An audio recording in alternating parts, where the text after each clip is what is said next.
On est déjà rendu à la mi-gala et ce que ça veut dire, c'est le prix Hommage. Le prix Hommage, cette année, décerné à une grande, grande figure de la musique québécoise. Quelqu'un qui a vraiment, vraiment des racines partout dans le milieu de la musique au Québec. Et c'est Gilbert Patnaud.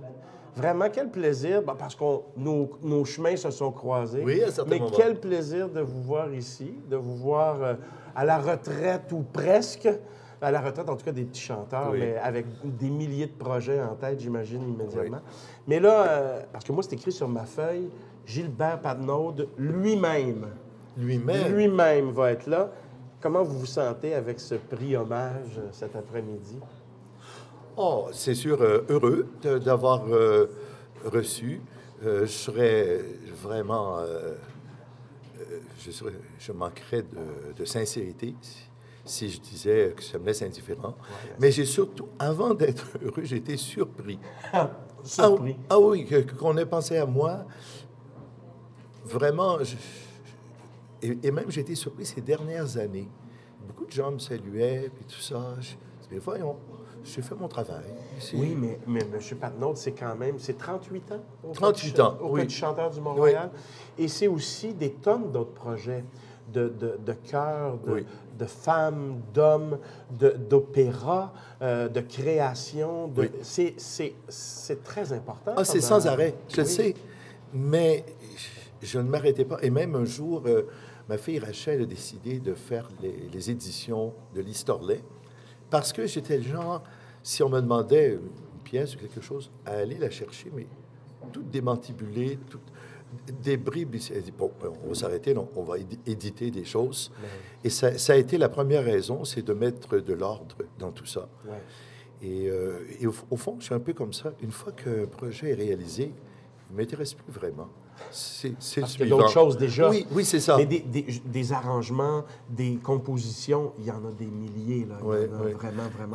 Certainement que les harmonisations, puis les orchestrations, les transcriptions, je ne sais pas si c'est des milliers, mais ça approche au moins le millier. Certains... il y en a. Je suis moi-même étonné. Je ne m'en rappelle plus. Hey, j'ai fait ça. Eh oui. Et comment on se sent quand toute la famille a suivi les traces du père? Parce que combien d'enfants vous avez? 4 enfants. Combien de musiciens vous avez? 4.